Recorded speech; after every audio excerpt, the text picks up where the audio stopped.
What's up sa inyo mga nilalang, it's your boy Michael Isamen at muling nagbabalik para sa isa na namang video, no. Kasalukuyan tayo ngayon nandito sa isang malaking event ng Camping Ideas Philippines. Yan, meron dito mga camping setup, tent setup. Sa video na to mga nilalang is pupuntahan natin yung isa sa mga solid na setup dito at aalamin natin kung gaano nga ba kaganda yung mga setup nila. Kaya wag na natin patagalin to, let's get it, man. Michael Is the Vlogs.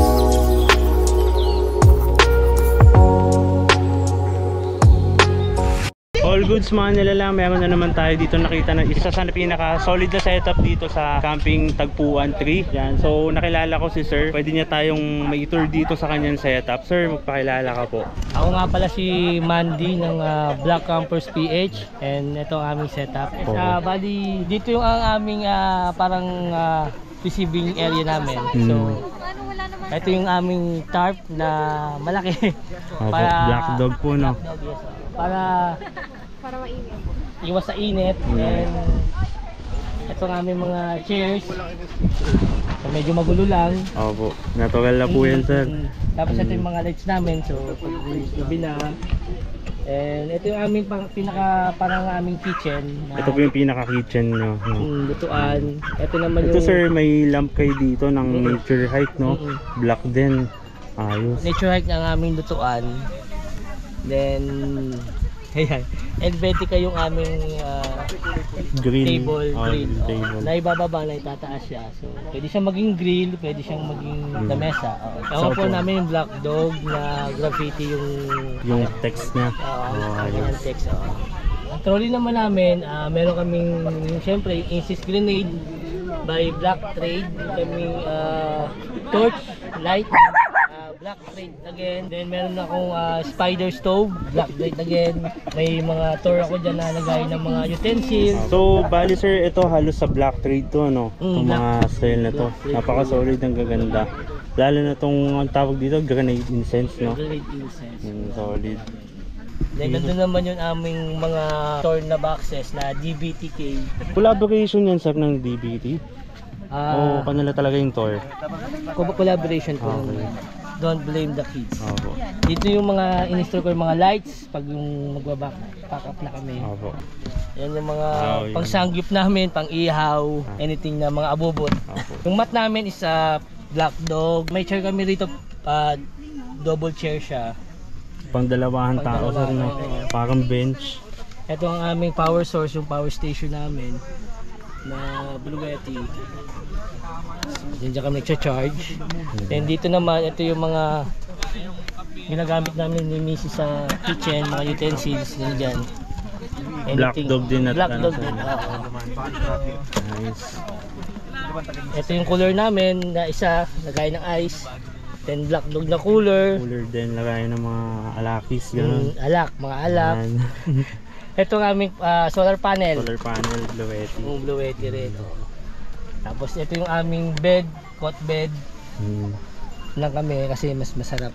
Bali sir, sa bed nyo na to, pang dalawang tao lang kayo, no? Kung dalawa lang po kami.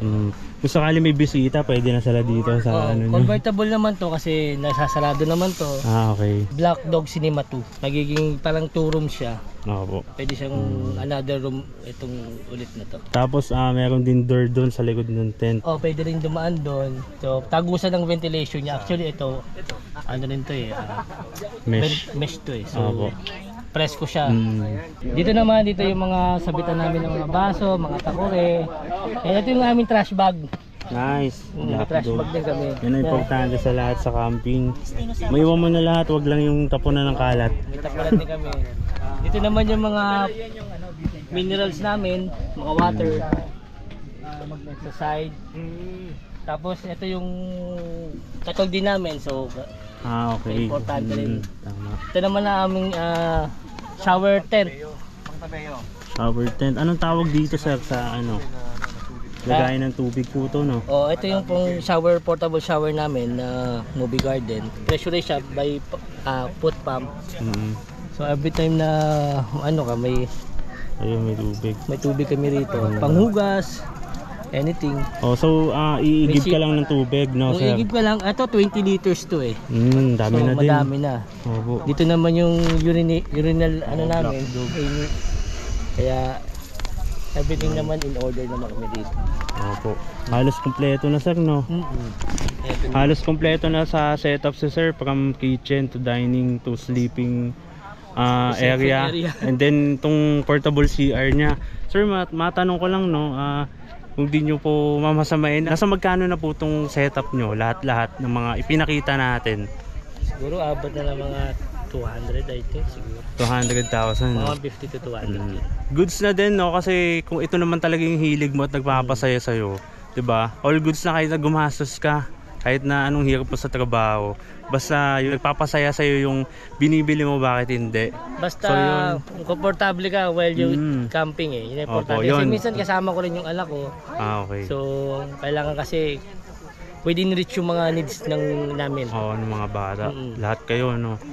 Yun, so sobrang solid ng setup ni sir. All goods. Maraming salamat po. Thank you po. So yun mga nilalang, meron tayong isang setup dito na kumuha ng pansin natin dahil itong setup to is halos pang solo camper lang din, napaka solid. Kasama nga po pala natin yung may-ari ng setup na to. Sir, magpakilala po kayo. Hello po, Norman po, DJO kung tawagin nila ako, DJO. Yan. Ayan. So sir, gusto ko lang sanang kung maaari lang na ma-tour nyo kami dito sa setup po ninyo. Sure. Ito Ito, na. yung ating table, nakuha natin to from Gorilla Outdoors kay Brian Gabriel. Ito yung KZM na barbecue table niya. So yung gitna niya pwede mong i-adjust, pwedeng naka-flat. Yung mga mats natin kay Campers Box, yung Brooklyn Works na mat. Tour boxes, alam naman natin yan. Opo. The Castanets chair also from Brian Gabriel of Gorilla Outdoors. Ito, yung mga steel racks natin, very useful siya kasi lahat ng mga belongings mo, lahat ng mga liliit na abubot, so nandyan sila lahat.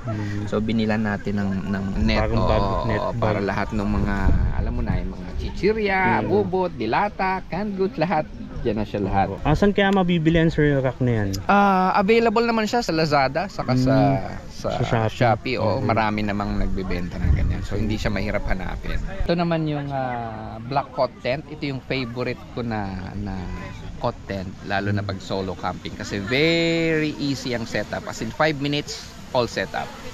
So papatong mo lang sa cot bed, then yun na.